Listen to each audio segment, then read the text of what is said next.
Perhaps the bun in McDonald's burgers doesn't play the main role in the set of ingredients.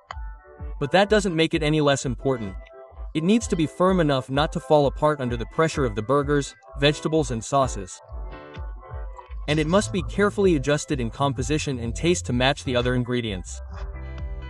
That's why McDonald's has developed a standard format, size and recipe. This is a strict standard that all suppliers must follow. Let's find out more about it. A smiling man named Colin will help us. In 20 years, he has made more than 1 billion buns. Therefore, he knows all the details. The process begins with making the dough. The logic is simple: flour, water, yeast and salt. The mixture rests in a special chamber for about 4 hours. While the dough is resting, let's meet Meg. She makes sure that all the buns are beautiful and tasty. Our dough has rested. We put it in the mixer, add sugar, vitamin C and other ingredients. Then we form dough balls and let them rest again. This time we wait 55 minutes. Now we can cover the breads with glaze and finally bake them at 240. After cooling, cutting and packaging, the breads are ready to be sent to the restaurants. All that remains is to admire the power of modern industrial baking machines that produce up to 8,000 breads per hour. Why are McDonald's fries so beautiful? One day, a film crew from Discovery visited one of the factories where they are made and discovered that the slices are dipped in dextrose. This is what gives them that characteristic yellowish color when they are fried. But we are getting a little ahead of ourselves. After all, the trucks with the fries are just arriving at the production lines.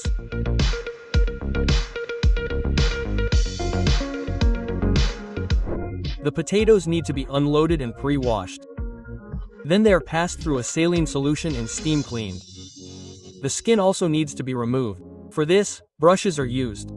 The quality of the cleaning is checked by a system with a laser and camera. Unwanted objects are also removed at this stage. After checking, the potatoes are preheated and cut into sticks. Another quality check and they are then dried. Then they are fried at 180. Surprisingly, the frying process is not complete. In fact, the potatoes are partially fried and then frozen at -1. Then they are sent to the freezer.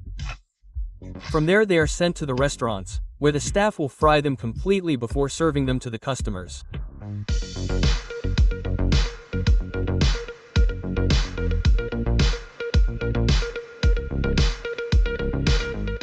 Speaking of burgers, the main factor responsible for the flavor is, of course, the burger.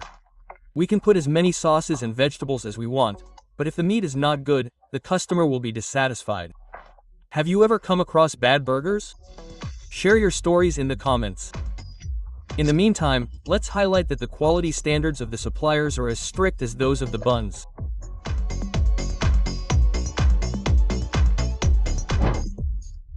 The beef arrives at the factory in sealed trucks and is used within a day and a half. To optimize the flavor, the employees mix lean meat and beef fat. This results in ground beef that is almost identical to what you would find on supermarket shelves, with no additives, fillers or chemicals. So why don't the burger patties fall apart? The employees precisely control the temperature. In particular, they use a 24-minute freezing process. All of these processes are so fine-tuned that the factory produces 3 million burger patties per day. Every year, humanity drinks about 580 billion cups of coffee. And a good portion of that is consumed at McDonald's. The fast food chain even gets hit with lawsuits from time to time related to this beverage. Don't you also think that the Smiling Clown's coffee is too hot? According to various sources, McDonald's policy is to serve it between 80 and 90 degrees Celsius. Maybe it's time to cool the coffee down a bit.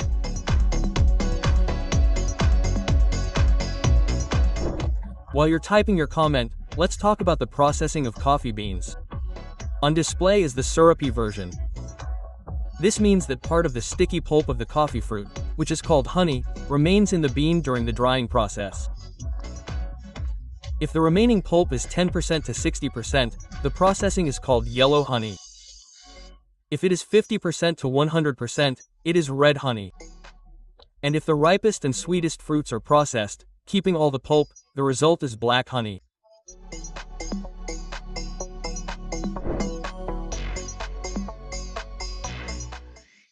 As if in contrast to hot coffee, McDonald's offers ice cream. Surprisingly, the seemingly simple product is made in a super sophisticated machine. It is so complex that it has been the butt of jokes on American talk shows. Even the cleaning cycle takes about 4 hours, but in the end the ice cream is very tasty. It is sold under the McFlurry brand, and despite the different forms of presentation, the taste is always the same. We thank one of the franchisees of the Run McClellan chain for this treat. He was the one who created the McFlurry in 1995. The cup filled with soft-serve ice cream has become the basis for experimenting with new flavors.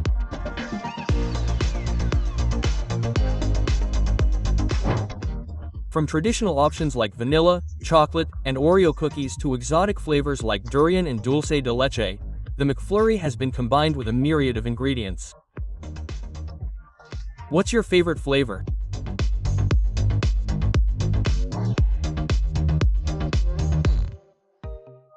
In the midst of everyday life, we often overlook the shape of McDonald's nuggets. However, the fast food giant is so meticulous that it has created 4 universal shapes for nuggets that have remained unchanged for 40 years. Any McDonald's nuggets can be described as one of the following words: bell, butterfly, boot, ball.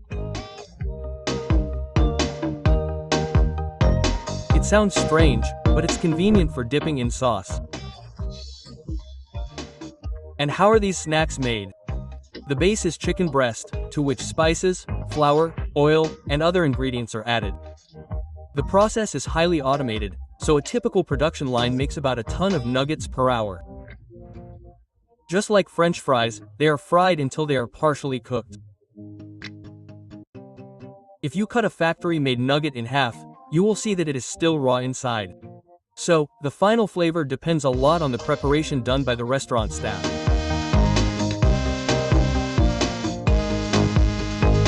Has anyone ever tried McDonald's carrot sticks?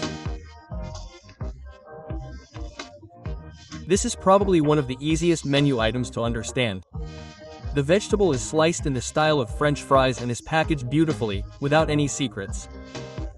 But for the carrots to reach the happy consumers, a great deal of effort is required from the employees and machinery.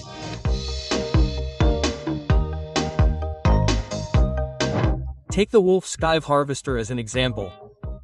It can harvest the vegetable even when the spaces between the rows of plants are only 40 centimeters. The W1A equipment, responsible for cutting, can process up to 8,000 carrots per hour to meet the demand of consumers who are committed to healthy eating. Selection, inspection, and sorting. The entire process prepares the vegetable as if it were a special mission.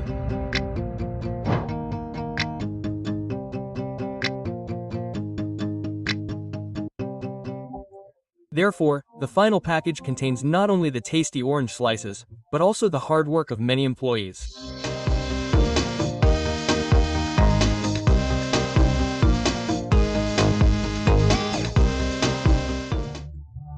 A worrying myth once arose about the cheese used in McDonald's hamburgers. People said it had something to do with plastic. After all, how could the slices be so elastic?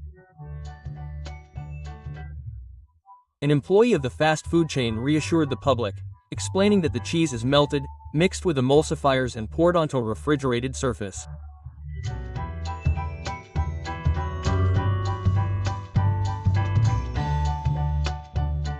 This same technique is used in the production of processed cheese slices that you find in supermarkets. Myth dispelled. It is worth mentioning that since 1973, the Horlan Company has been the supplier of cheese to McDonald's.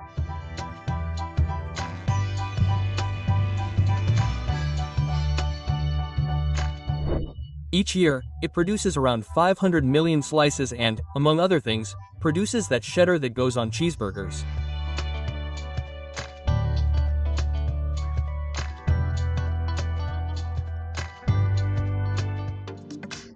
McDonald's milkshakes have also left their mark on the fast food chain's repertoire.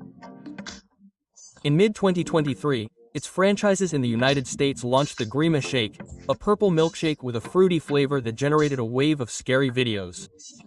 Someone is drinking a milkshake and suddenly, like in a horror movie, they appear in a strange position or in an unexpected place, completely covered in liquid. Have you ever seen this kind of video? Fortunately, the taste of milkshakes has not been affected by all this bad reputation. They continue to be made from a mixture that resembles an ice cream base. The difference is in the fat content.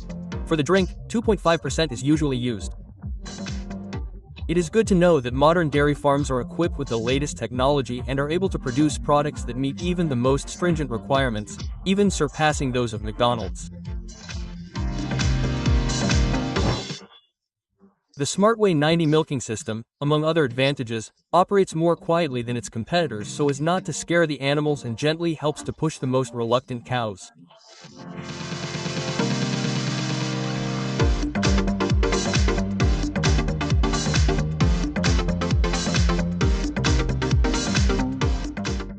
Heinz ketchup is presented to consumers as being made exclusively with natural ingredients: tomatoes, salt, sugar, vinegar, and spices.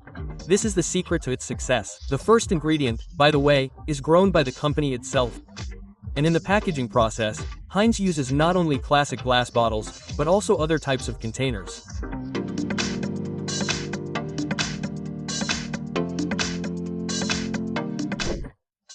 Today's production lines fill these bottles with ketchup at an impressive speed of 21,000 units per hour. And the test is carried out using a gamma ray method. But where does McDonald's fit into this? The sauce giant was its supplier for 40 years.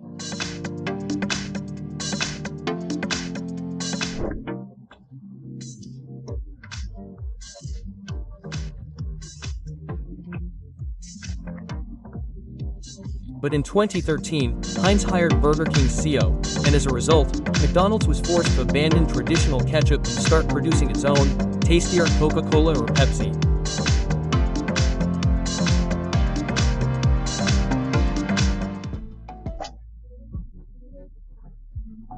Such a fundamental question certainly deserves its own comment. In the meantime, let's turn to science. 20 years ago, an experiment was conducted in which volunteers tasted both drinks.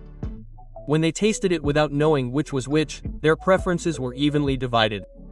But as soon as the researchers revealed which was Pepsi and which was Coca-Cola, the scales quickly tipped in favor of Coca-Cola.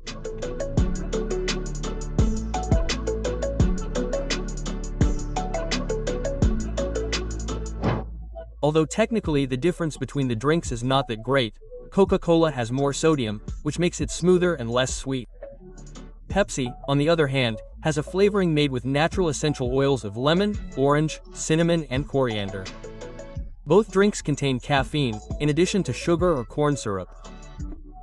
The production processes are also similar. The sweet syrup is mixed with concentrate and purified water. It is then saturated with carbon dioxide, that is, it goes through saturation. A typical bottling line can produce around 18,000 bottles per hour. So, for those who like to discuss flavor, you can always stop by McDonald's or any supermarket to refresh your memory.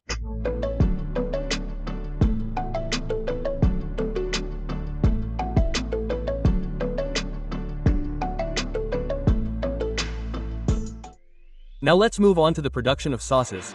Yes, ketchup has already appeared in this episode, but cheese sauce and garlic sauce are also very interesting. At McDonald's, garlic sauce was even linked to the anime Jujutsu Kaisen. Cheese sauce became even more famous when a woman in Russia tried to sell a small jar for 47. Wouldn't it be easier to buy a similar one? After all, there are many others. For example, a standard DC Norris machine, available to a wide range of manufacturers, can produce 18 tons of cheese sauce per hour, and is controlled by just one person.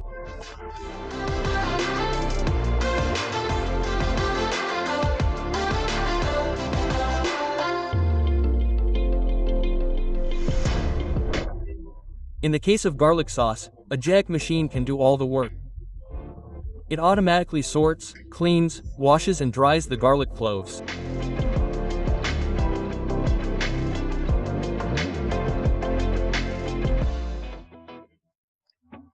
The pies arrived on the McDonald's menu in 1968 and are still popular in the United States and other countries. One of the secrets to their success is the crispy crust that surrounds the filling. The classic flavors are apple and cherry, but the restaurant occasionally offers exotic options like pineapple. Like many other products, the pies are shipped to restaurants frozen. They are fried for about 6 minutes at 182 degrees Celsius. The production of these desserts is carried out by automatic systems, as shown on the screen.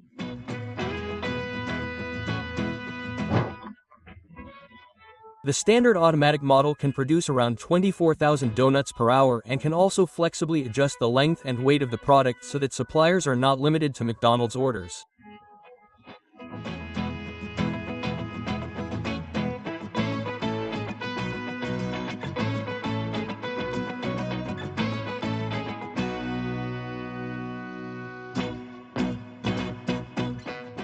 In addition to meat and chicken, McDonald's also offers products from the aquatic world. Let's take a trip to the Danish island of Bornholm and see what happens at the factory where McDonald's sources its fish.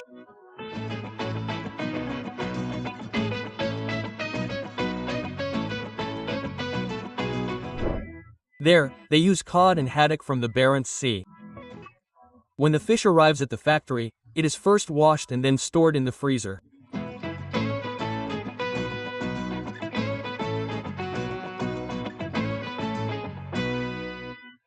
As needed, the fish is processed into huge blocks, with each block being enough for around 150 fish fillet burgers. After that, the fish is breaded in a mixture of flour and oil and finally frozen again before being packaged for shipping.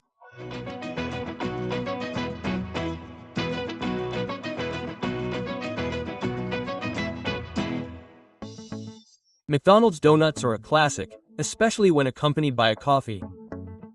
They are affordable and contain 264 calories. That's quite a lot, and there's even an explanatory table on the fast food chain's website. According to the table, a 75 kilograms person would spend about 57 minutes walking at 5 kilometers per hour to burn off the calories in one Donald.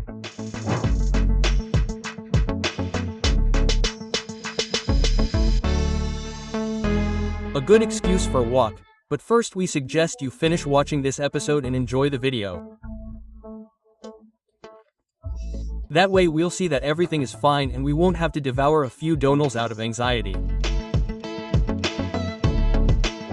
As for the ingredients, they are available directly from the McDonald's website.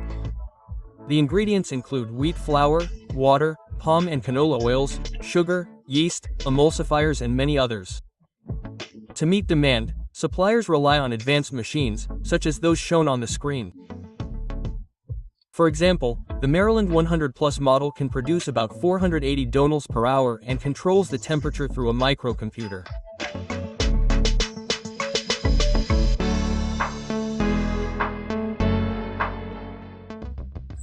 Let's end this episode with a note about shrimp.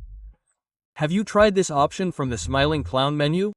McDonald's, of course, was not the pioneer, but it popularized the use of breaded shrimp fried in vegetable oil.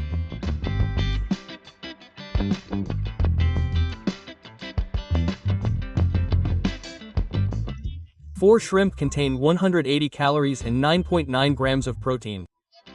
They are even tastier when accompanied by sauces such as Thousand Island or sweet and sour. In fact, shrimp cooking machines are so popular that they are sold in many countries around the world. They operate so efficiently that they require hundreds of liters of oil to operate.